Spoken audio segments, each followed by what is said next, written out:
Meet the youngest Amazon millionaire. The youngest. Wow. This is Kenzo. He's become a multi-millionaire at 19 selling products on Amazon. 19. Goodness me, that's a nice car. You're making 200 G's a month. Wow. This listing, I'm pretty sure, grosses about $550,000 a month. I have a Porsche GT3 RS, a Porsche Cayman S, SL65. I have a Ferrari F12 Berlinetta. So I flew across the country to his office to see exactly how he got to this level. All right, guys, so we made it to KZ International. Yes. Man, tell us a little bit about where we're at right now. What goes down here? Right now, we're at our headquarters in Huntington Beach. We got 3 units out of this building, and basically this is where, it's our one-stop shop, right? We do our sourcing, we do our selling, we store our products, we prep our products, we forward it to Amazon, we manage our Amazon storefronts here, the whole 9 yards. So essentially the business model that we follow when it comes into regards of selling on Amazon is wholesale FBA, right? So if you look at some of the products that we actually have here, you'll see a bunch of different name brand products that you'll see in your basic big box stores like Target, Walmart, Costco. All these brands already spend the millions and millions of dollars per annum on the marketing, the advertisements and whatnot. And all we need to do is source the product for a cheaper price and end up selling it for a higher retail price. So what this allows us to do is not run any ads on any of our products. They're all naturally in demand. So literally it's a plug and play business. As long as you could source something for a cheaper price and sell it for a higher price, that's where your margin is made and no complications with it. You're not looking for the next big thing. You're looking for the stuff that already people are shopping for, already are buying, and just figuring out how to source it for lower and sell it for higher. Exactly, yeah. So basically, I tried private label. I tried building my own brand a few years back, and for me, it totally flopped. I'm not saying that if I tried it now, it wouldn't perform, but basically, this business model just makes sense. It's one of the oldest businesses out there. Just buy low, sell high, retail, consumer goods. I kind of want to look and go inside and see how this all operates. Maybe you can explain a little bit about how this all works.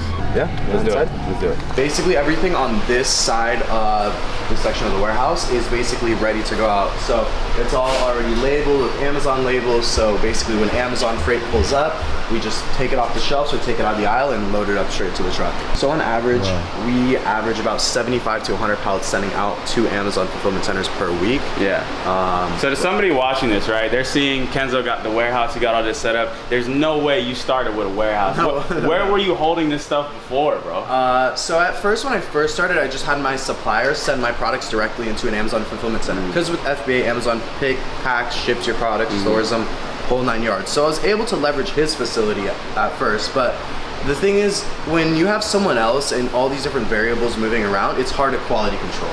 So then I started picking up products myself. So I used to drive a pickup truck down here to LA because that's where my vendor was. I'd load up the pallets into the flatbed and I'd drive back up north, and I was storing it like on the side yard of my house. And my mom was always so mad at me. Yeah. So you had like stacks and stacks of boxes at the side of your house. But it would only be like 2 pallets at a time. So it wasn't anything too crazy. I actually have a few videos of me prepping it. Like we'll throw some of those up on the screen. Some of my college classmates back then. But no, it hasn't always been like this. And then after a little while, I got my first warehouse down here in LA when I moved down here.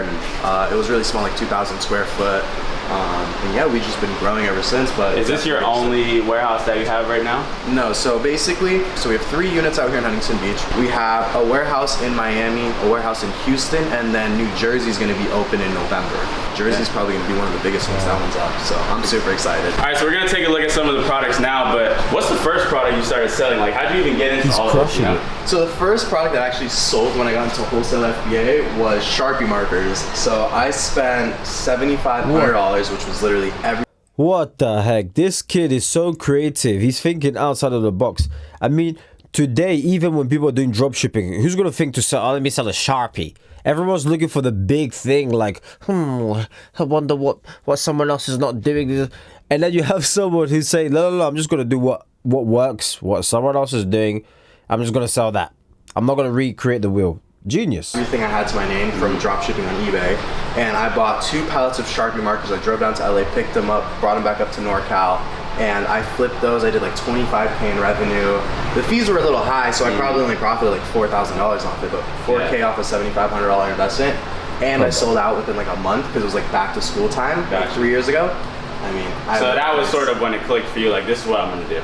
Yeah, that's when everything started making sense. Like, that's my first, like, oh, I made an investment, I made a return, everything went smoothly. I was like, okay, I'm ready to go full force with this. Got you. So now, I mean, let's look at some of the biggest products that you got going on. I mean, we see a lot of monitors, as you were saying, a lot of electronics. I mean, we could start here. I mean, it's nothing too crazy, but the little items like this, like some literally lip balm. Yeah. These are the things. If you have, let's say this listing's making $20,000 a month. Okay, you have 10 of these different products like this. You're making 200 G's a month. So basically anything from daily products like that, people are always gonna have chocolates, people are always gonna need stuff like that. To, I mean, look at this. This is the most random stuff ever. We have the vegan soup. You know, I got that for Jordan. Yes, sir. I need one of these on the way out. So the main thing we really do focus on is electronics. These are like handheld vacuums from Black & Decker. How much would something like this bring you?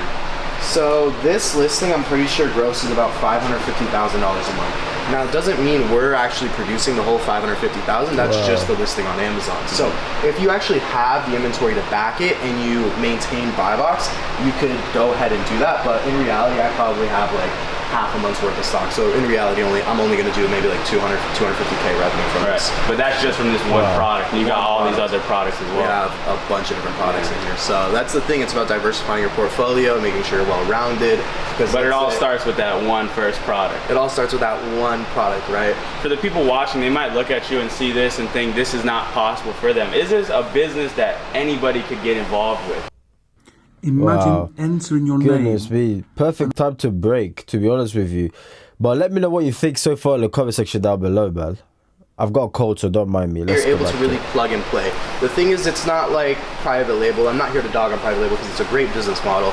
With this, if I see that this product is making $200,000 a month currently on Amazon, all I need to do is source it for a lower price and sell it for a higher price. Now, don't get me wrong. The more money you have for this business, the better. I started with $7,500, which is more than the average person.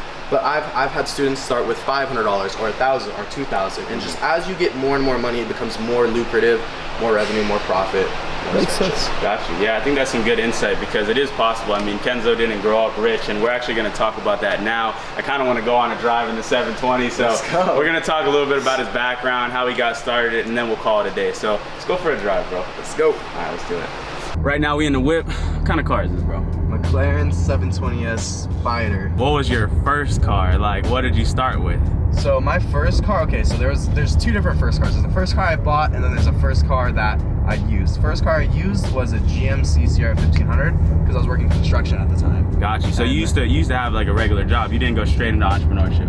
No, I mean, okay, so I wasn't on payroll. I was working for like a family friend, like a friend of my family, like construction company. So that's what I was doing. But my first car that I actually bought with my own money was a McLaren 650S. Oh wow! And how old were you when you did that? I was 17. Okay, so that must mean when you were, what, 15, 16, you started entrepreneurship. Like, talk to me about that process because you didn't just hit a home run the first try, right? You had some failures along the way. So, funny story, and a lot of people don't know this about me. I actually got arrested when I was in 7th grade. What? For paraphernalia. So I was that kid always trying to look to make an extra buck. So I actually got caught selling vape pens like back in the day. The carts. Yeah. Man. So this was before like Jules and any of that stuff. So I was selling vapes. 8th grade, I was making t-shirts with prints on it. So I was always doing these little side hustles to make money. But first like actual business I got into was actually Shopify dropshipping. Got you. And that flopped. Then I tried Shopify wholesale, and I tried building a brand around this jewelry company. And I remember getting my first sale like 11 p.m. in Portland, like on some trip with my mom. Yeah. And I felt euphoric. Yeah. But that was probably 1 out of like 5 sales I've done lifetime for that company. So tell me about what that was like. I mean, coming up when you were going through those failures, like what kept you going? How did you stay resilient enough to get to this level? Because I know it wasn't easy, bro. I mean, I just saw people like with, I don't know. At first, I'm not gonna lie. I started this because I wanted the exotic cars. I wanted the private jets. I wanted a life that was unknown to me. So that's why I started, and just going through that, I just never thought I couldn't do it, right? So when I start something, I don't expect shitty results.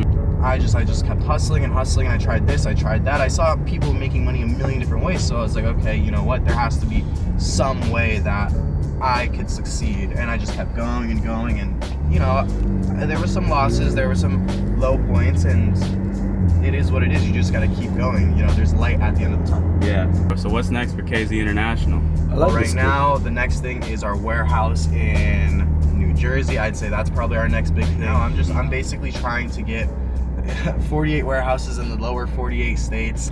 And after that, I mean, honestly, I think I might be willing to sell the company if the bid's high enough. So that's kind of where I'm at with everything. It's inspiring, bro, for sure. Very, very. All right, it's been a great day at the office, bro. Thank you for showing us around. Especially at Of course, 19. driving the car. So look, man, one last word of advice for anybody watching this video, old, young, trying to get like you. What do you got to tell them, man? Just honestly stay in your own lane, focus on yourself, stay on consistent. As long as you make the right decisions in life and you're consistent with it, your life could change fast. It wasn't too long ago where I was an average student living an average life, going to school on the weekdays, construction on weekends, video games after school, just same stuff, different day, right? So now we live the life of our dreams. We do what we want, when we want, with the people we care about, and that's all that's important in life. Yeah, man. This kid is not 19. Goodness me, he was very well spoken, calm, relaxed, chilled. He seems like a great person to chill out with and literally hang around with, or even do a podcast with, or an interview, whatever. Hit me up if you randomly end up watching this video, man. We'll run it back. We'll do an interview online or something, because safe guy, man. Safe guy. Jordan, thank you for this sick content. Guys, let me know what key business tactic did you take away from this video, man, and I'll catch you in the next one.